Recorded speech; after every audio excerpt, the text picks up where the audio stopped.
19th of August. tarehe 19 mwezi wa Agosti. Mighty visitation of the Lord. Mtembeleo mkubwa sana wa Bwana. About some 4-5 days ago. Yapata siku 4-5 zilizopita. 19th of August 2008. Tarehe 19 mwezi wa Agosti mwaka wa 2008. In the mighty visitation of the Lord. Katika mtembeleo mkubwa sana wa Bwana. Again he spoke with me. Tena akaninenea. About the coming of the Lamb of God. Kuhusu kukuja kwa mwana kondoo wa Mungu. And I saw him coming for the church. Nami nikamwona akilijia kanisa. Listen to me somebody. Nisikilize mtu. After that he showed me something else. Baada ya hapa akanionyesha kitu kingine. He showed me the black horse. Akanionyesha farasi mweusi. That came from heaven. Aliyeshuka toka mbinguni. And ran all over. Na akakimbia kote kote. What is God saying? Bwana yuwasema nini? Revelation chapter 6. Ufunuo wa Yohana mlango wa 6. Verse 5.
The black horse represents the global famine. Anasimamia njaa ya kidunia. Listen to me somebody. Nisikilize mtu. He spoke with me about the global famine. Akaninenea kuhusu njaa ijayo dunia yote. And I said it is coming. Na nikasema inakuja. Even Kenya, watch out. Hata Kenya makinikeni. Why would God show me this? Ni kwa nini Bwana akanionyesha haya? Because time is over. Kwa sababu wakati umekwisha. The kingdom of God is near. Ufalme wa Mungu u karibu.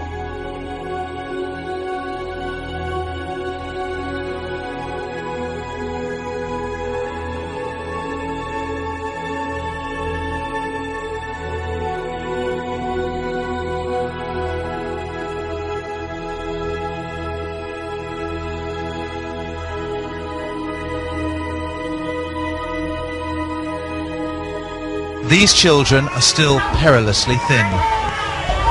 Some so weak they can barely eat, while some can barely cry. The most severely malnourished are brought here.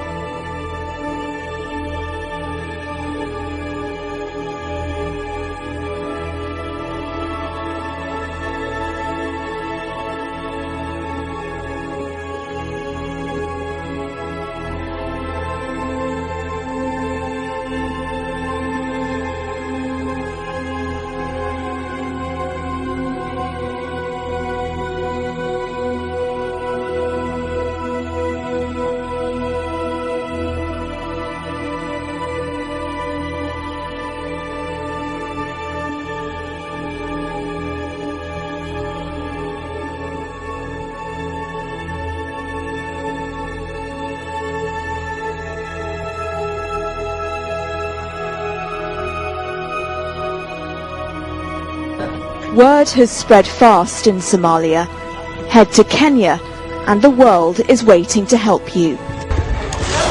It's their first sight of real food for weeks. These refugees have just arrived from Somalia, and once they get a yellow wristband, they're entitled to immediate rations of flour, beans and cooking oil, enough to last them for a fortnight. They are, though, the fortunate few. Beyond this camp, whole swathes of Eastern Africa are now ravaged by drought and malnutrition. So the people here are getting some help at last, but the United Nations World Food Programme say they expect that 10 million others in this corner of Africa are going to need their help in the next few months. Those who haven't yet got their rations look on enviously. There are more people arriving here every day to escape Somalia's drought and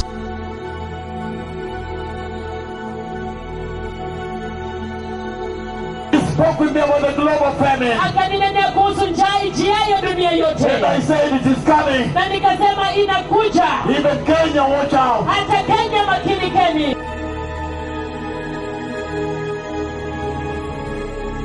Across northeastern Kenya, the drought is claiming victims.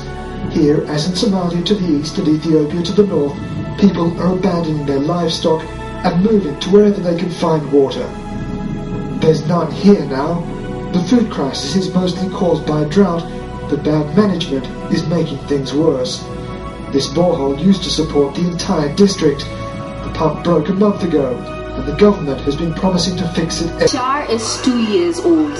He's weak and malnourished. The number of children ravaged by hunger in this hospital has increased significantly over the last few months. The elderly and children, always the most vulnerable. Livestock carcasses literally dot many villages here. Cries of pain and desperation.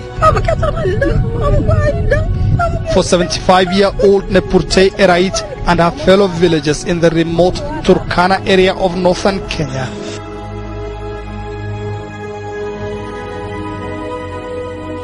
Oklahoma, along with 13 other states from Arizona in the west all the way to Florida in the south, are suffering from historic, dangerous drought conditions. Dark red marks the worst conditions. 40% of Oklahoma is dark red.